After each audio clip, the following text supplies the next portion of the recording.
Hi guys, welcome back to my channel as told by Muriel. I am Muriel and I am a registered nurse. February 2021 will make 2 years since I've taken my NCLEX. Prior to, I was a licensed practical nurse for 18 years, and prior to that, I was a CNA for about a year or two. I'm making this video today because I had a suggestion or a request in my last video. Someone wanted me to speak on the disconnect or contention between nurses and CNAs. Now, it took me some time to decide to make this video because I didn't want to offend anyone. My opinions. Oh, excuse my puppy. Lady, what?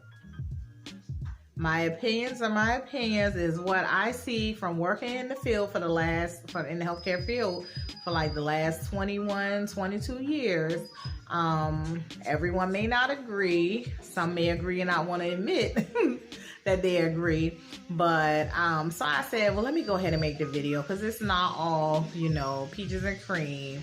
And I try to be as real as I can when it comes to telling you about how it is out here in this healthcare field. Yeah, so what I will say is I feel like the main reason for the disconnect and the discontent between nurses and CNAs is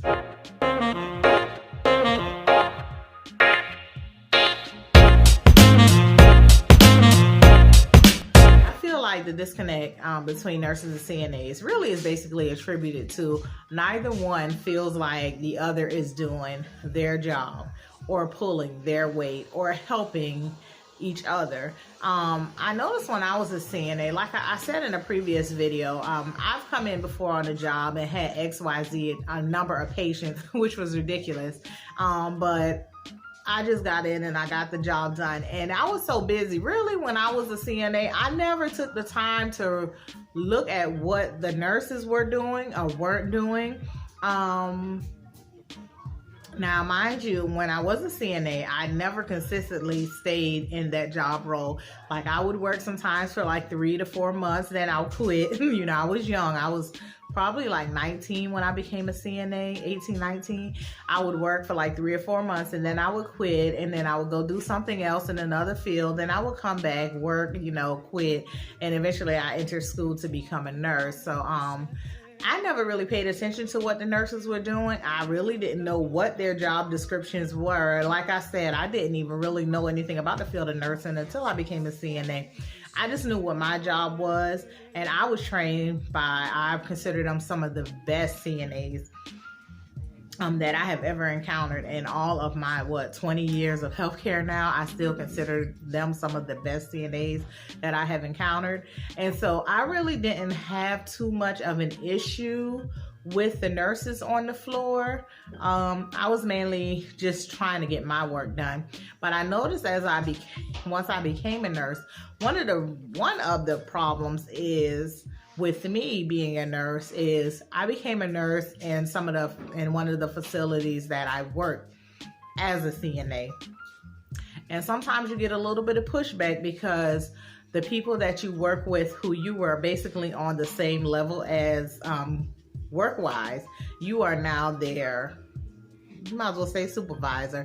And so being a nurse is a lot of mental work. It's a lot of paperwork. It's not as physical as, say, being a CNA.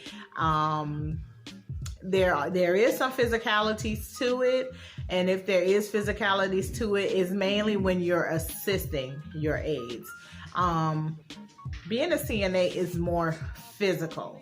Not to say it's not mental, because it is mental, because you do have to juggle some things around, make sure certain things get done. But it's a lot of physicality. And even though a CNA may have 10 patients on day shift, 9 patients on day shift, they are putting in a lot of manual labor when nurses are putting more mental labor. And so CNAs may look at nurses like, oh, well, she's only sitting at the desk, she can answer that call bell, or she's all she's doing is she's on the phone all day, when she could go over there and feed Mrs. Jones, help us out and feed patients. And while there are some There are some trifling nurses, don't get me wrong, because I have worked with a lot of trifling nurses, and I myself have had my lazy moments. CNAs have to take into consideration that when you see us at the desk and we're typing away because once the shift is over, the CNA may get to leave because their shift is over. They can pass that on to the next CNA. They can pass it on to the next CNA, and the ADLs are continue to roll on through the next shift.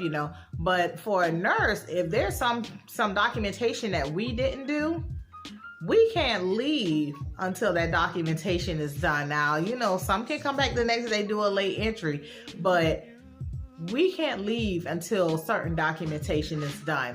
If there's an incident that occurs, say like a patient has a skin tear, the CNA can just come let us know, okay. And they will come and they'll just let us know, hey, Mrs. Jones got a skin tear. When I was putting her shirt on, I accidentally, she got a skin tear when I was putting her arm through a sleeve.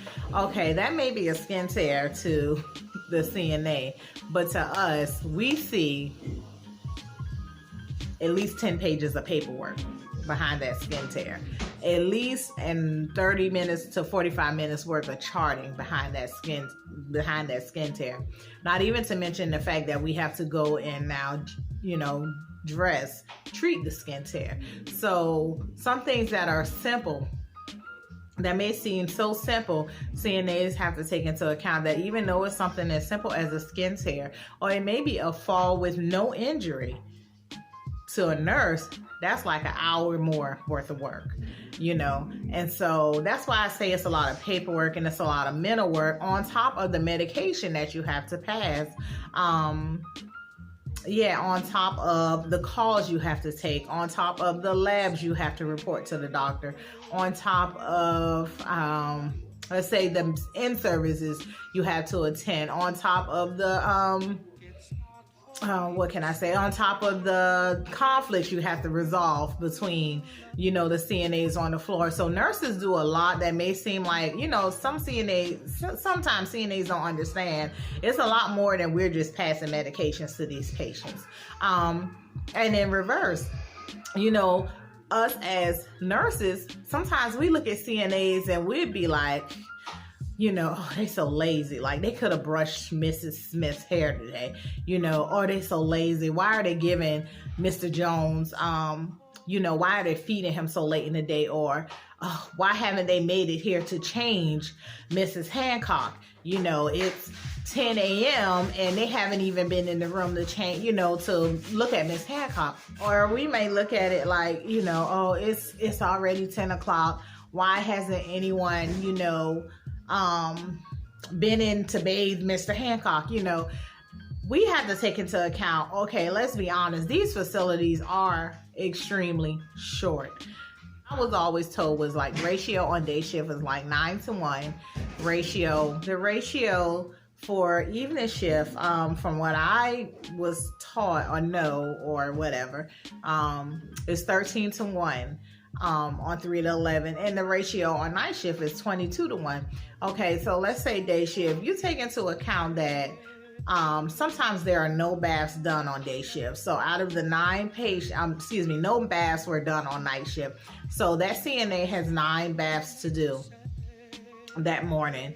Say she come into work and Mr. So-and-so had a big blowout. So what could have been like a 15-minute bath now turns into a 35-minute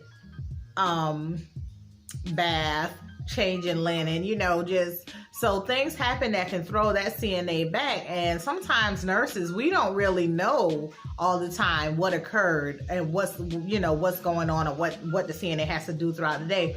All we see is Miss So-and-so didn't get changed yet. Can you go change Mrs. So-and-so? Miss So-and-so asked for this. Can you give them this? And in the CNA's mind, they saw us sitting at the desk for 45 minutes. And they're, and the first thing that's going to come to their mind is, well, why can't you do it? Well, why can't you help out? I'm swamped, And it's understandable because when I was a CNA, like, I kind of had a schedule. I would say it's schedulable. Sometimes you get tied up with the patient. You can plan things, but it don't always go that way. And sometimes you just working with a patient and after working with that patient as a CNA, you just extremely tired and you need to take a 10-minute, it's I say about a 5-minute sit down. Okay. But me as a nurse, I see that so-and-so in your group hasn't been fed yet, but I see you sitting down. So in my mind, I'm thinking, well, are you going to go feed Mrs. So-and-so, so it's a lot of communication and not having respect for the job that each other have to do and not understanding sometimes how complicated the job is between each other. And a lot of things can be handled with just like a little 2 minutes of communication, Not to say that we have to explain ourselves to each other, but as co-workers, it'd be nice just to have a little bit of communication between CNAs and nurses. I think communication will solve so many issues. Even if it's something that you see me doing as the nurse and you feel like I can, you feel, okay, say so-and-so rung the bell for some ice water and I'm right there by the room, but instead of me going to get the ice water, I see you walking in the hallway and I say, can you go get Miss So-and-so some ice water? And you might think, oh, why can't she do it? But what you don't know is I have so-and-so in another room, in the process of, or having a seizure. So I'm pulling up, I'm rushing to get this person's Ativan, or, I have so-and-so who let's say another situation that might be something urgent. Oh, I have so-and-so who, whose blood pressure, I just checked it and it was like 180 over 102. Okay, I'm on the phone with the doctor and I'm trying to get an order for some PRN blood pressure medication. So you never know what's going on. Just because you see me on the phone or you see me at the cart, it doesn't mean I'm not busy. And even though going to get some water, it could only take like a minute. I may not have that minute at that time to go do it. So I think, like I said, just not understanding each other, just miscommunication, and the fact that sometimes nurses were once, as far as in that facility, they may have been your coworker as far as we're both CNAs, and now this CNA is now a nurse. Sometimes I'm not even gonna lie to y'all, sometimes it just be a little bit of jealousy. I'm not gonna lie. Sometimes it be a little bit of jealousy because, I've heard people say, oh, you are RN, or, oh, so you are LPN now. Oh, so, little comments like that, like, it has to, to me, I ain't gonna lie. Sometimes it do be a little bit of resentment because somebody took their education a little further, and it's not that nurse thinks that she's all that, or this, that, or the third, but it's sometimes there's a little resentment because who was once parallel to you on your duties is now your supervisor. And so that's one of the reasons why, like I said, I didn't want to offend anybody, but we're going to be honest with each other. Sometimes that's where some of the disconnect and the contention come from. I just recently walked into a facility, which was a, long-term care facility that I was working as an agency nurse. And as soon as I walked through the door and they saw my name tag, the first thing the person said was, oh, you are RN.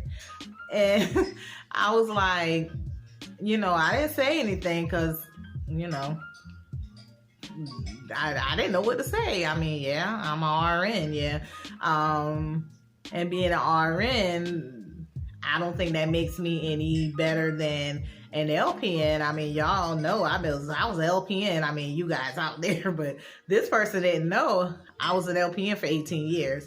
So, that kind of, I didn't let this set the tone for my day. But, sometimes that is a factor out there in the world. So that's some things, sometimes you have to deal with too. And that can cause a little disconnect and a little contention. Sometimes nurses, like I said, some nurses, they do look down on CNAs. I'm not going to say they don't. Some nurses have never been CNAs. Like, everyone didn't take the track that I took. Some nurses went straight for their RN, BSN. They were never a CNA. They have little to no respect for CNAs. They feel like the jobs that the CNAs do, or I've worked with nurses who won't change a brief. If the person breathes soaking wet and is dripping on the floor in front of them, they won't change, they won't touch it. They feel like their job is beneath them, even though whatever is in the scope of practice for a CNA, we are allowed to do it as nurses. They will not change a brief. And I know some CNAs out there who are watching, know some nurses just like what I'm talking about. They are not changing a patient. They will not take a patient and put them on a toilet. They're not going to do it. They feel like that's not their job. And that's unfortunate. I don't even know what to say about them, but there are some who are like that. I know some nurses who, they're not pushing the cart passing any medication. If they can't get a job in the office, they're not going to do it. If they have a job in the office and you tell them they got to come pass these medications, they'll quit. So yeah, I didn't mean, I'm taking that too far, but y'all know some nurses just like that. So I'm not particularly trying to put any person down, CNA, nurse, or nothing. I hope I kind of hit on some of, I think, in my opinion, those are the reasons. Yeah, I don't know what else to say on this. That's primarily it. And I'm speaking mainly in a long-term care sense, because in the hospital, to be honest, when I worked at the hospital, I feel like I did more ADL care than anything. And I had 6 patients. At the most, I would have 6 patients. And when I tell y'all, I did more incontinent care. I did more taken to the bathroom. I did more of that than I ever did working in a long-term care unit as a nurse. So I don't know if there's discontent like that in a hospital setting, because to be honest, the nurses in the hospital they just do so much as far as ADLs. It's like you working 2 jobs in one. So yeah, anyway, that is my video. If you have any more questions, any more suggestions, just put them down below. I always say this, I'm going to try to do another video because I have a topic in mind. Wanted to talk to you guys. I am going back to school for my BSN, and I've been going between 3 different colleges that I was thinking about, all of them totally online, and I was thinking about attending, and I think I have finally made a decision, and you will be shocked at the reason why I chose what I chose. The school that I chose, you probably will be shocked by it. And it's probably a trivial reason for some, but it's a big reason for me. And so on my next video, I'm going to speak on the RN to BSN program I chose. As always, if you like this video, please hit the like button, leave a comment down below if you have any questions, concerns, or suggestions for another video. Subscribe to my channel, share my video. Like I said, everyone who watches this doesn't want to be a nurse, but you know someone in your family or a friend of a family member or a family member, just someone who is thinking about entering this career. Are there any new nurses out there who want to know what it's really like, without the watered down version of what it's like to be a nurse or out there in the nursing field right now? Just share my video. Yeah, and I will see you guys on the next one. Happy holidays to everyone. We are 15 days away from Christmas.